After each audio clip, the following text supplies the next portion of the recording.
Tout d'abord, comment allez-vous? Bah super. Est-ce qu'en règle générale, vous aimez bien la promo, cet exercice qui vous change du travail en studio, de la scène? Est-ce qu'il y a un plaisir à le faire ou Bah, bien sûr. Oui. Il y a toujours un plaisir à défendre son album, et puis on a une équipe, comme on disait, Ouais. qui bosse pour nous et qui est super, donc on a vraiment envie de leur faire plaisir en plus et de leur rendre, donc on le fait avec le sourire. Ouais. Est-ce que tout s'explique dans la création d'un album?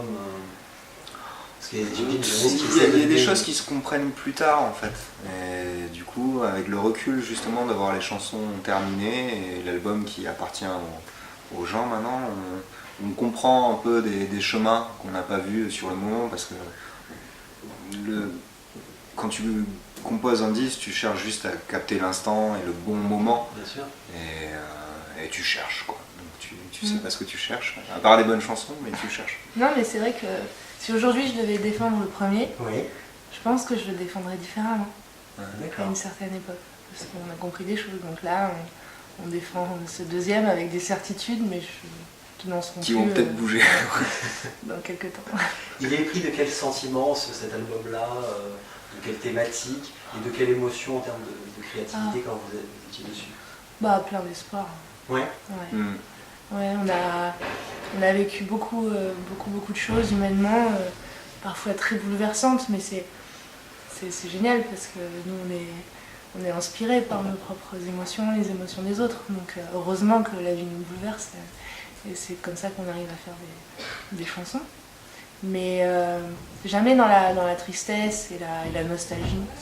On regarde jamais en arrière. On a pas mal de retours de personnes qui ont écouté l'album dans leur voiture Ouais. et qui l'ont réécouté pour finir leur trajet. Et du coup, moi, ça me touche d'accompagner quelqu'un comme ça sur un bout de trajet, parce que je trouve que faire la route et écouter de la musique quand tu fais de la route, c'est un moment de ta vie qui est toujours un petit peu à part. Et voilà. Mais c'est vrai, moi je pense que c'est un album, notamment qui fait écouter sur la route. Bah, c'est un compliment. 5 ans, je pense qu'il y a une question un peu récurrente. Ouais. Ça varie, on sait plus trop. Ouais. C'est un temps normal, c'était votre temps à vous? C'est notre temps. Recharger les batteries, de repenser à autre chose? Bah, c'était pas 5 ans effectifs parce que l'album précédent a eu une vie incroyable, très longue. On a fait plus de 500 dates, on a travaillé comme des fous sur la route. Vraiment, il y a eu plusieurs singles jusqu'à très tard. Bien sûr. Tout s'est super bien passé, donc c'était une vie incroyable et on a eu juste besoin d'un petit temps pour se remettre de tout ça, rattraper un peu nos vies. Et après, on se laisse le temps de...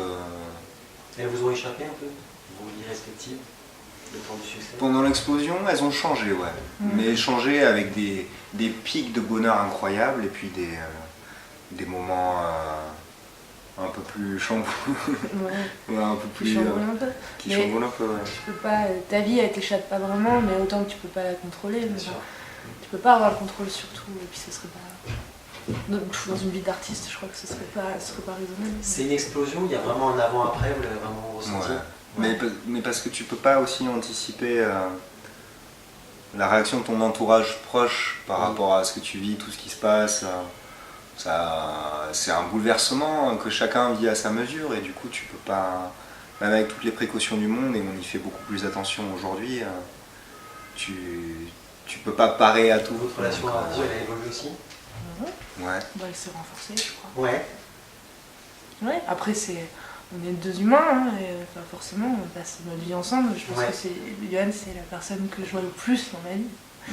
Donc évidemment, Ouais, des fois, c'est explosif, mais c'est explosif sainement. On peut pas. Est-ce que c'est balancé? Il y en a un des fois qui est plus en vert, des fois l'autre. Ah ouais, on s'équilibre C'est beaucoup. équilibré. Heureusement. Si on était tous les deux.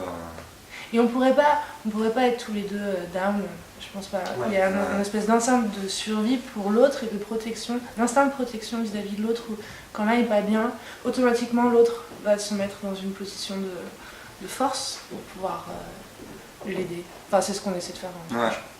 Des fois, est-ce que vous vous rendez compte que vous avez la chance de vivre votre passion, de ce côté artistique qui peut être très éphémère? Tous les jours. Ouais, Ouais. tous les jours. Tous Mais les c'est une jours. pression d'ailleurs. Ouais. Bah, de se dire que c'est. Il faut en profiter, mais justement dans cette notion-là, ça veut dire qu'il y a une fin.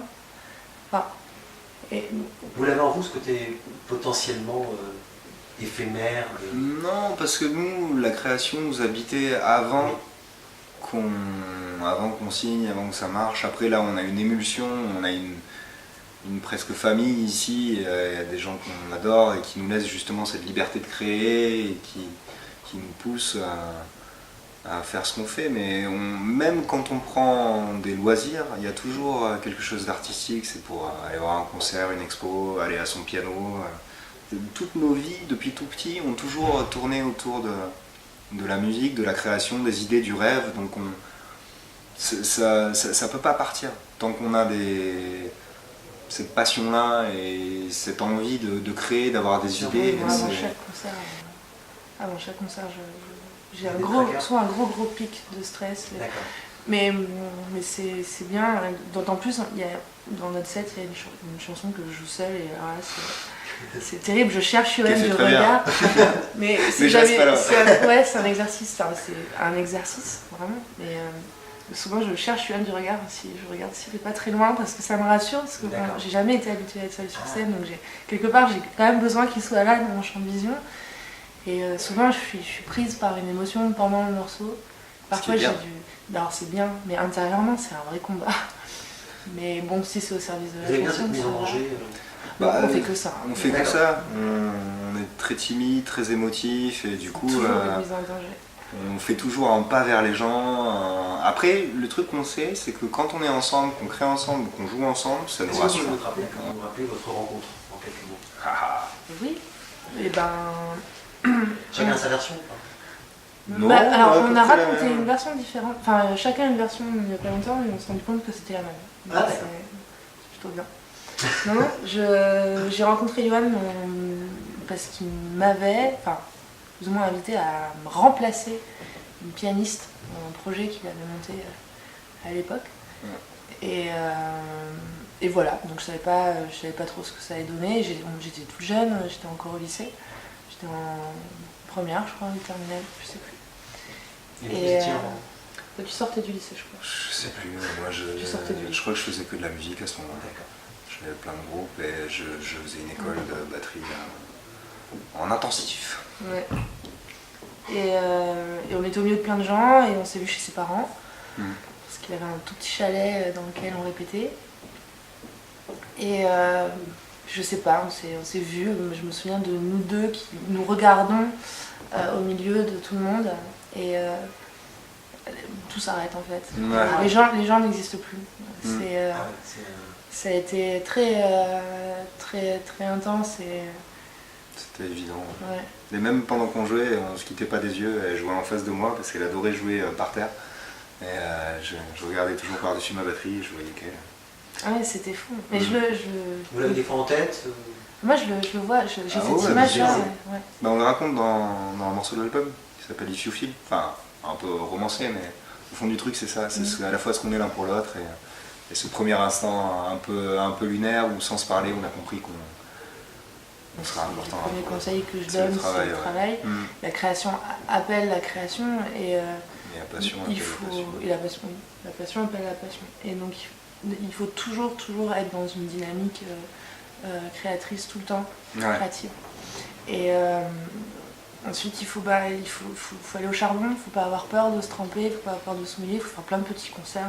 Nous on a commencé comme ça, déjà pour se roder, parce que la scène ça s'apprend pas d'un claquement de doigts. Et il faut se trouver aussi sur scène. Nous on a mis des années, et encore je pense qu'on a du chemin encore à faire énormément. S'entourer des bonnes personnes avec qui on est bien. Faut rester curieux aussi. Ouais. Faut rester curieux, il y a une part de... curiosité. Il faut se nourrir aussi de plein de choses et pas rester figé et ancré sur une idée. Au contraire, faut pas avoir trop de certitude. Tu peux laisser passer des idées, prendre du recul. Et si ça prend du temps, c'est bien. Enfin, c'est souvent comme ça que sont mis en évidence les bonnes choses. Après, le conseil de base, c'est rester quelqu'un d'agréable, à la fois pour soi et pour les autres, parce que ça quand même il fait beaucoup. Il y a plus qu'à se donner rendez-vous à la Cigale. Ouais. C'est quelle date? Le 16 mai. 16 mai, on se retrouve là-bas. Ouais, avec grand plaisir. Beaucoup.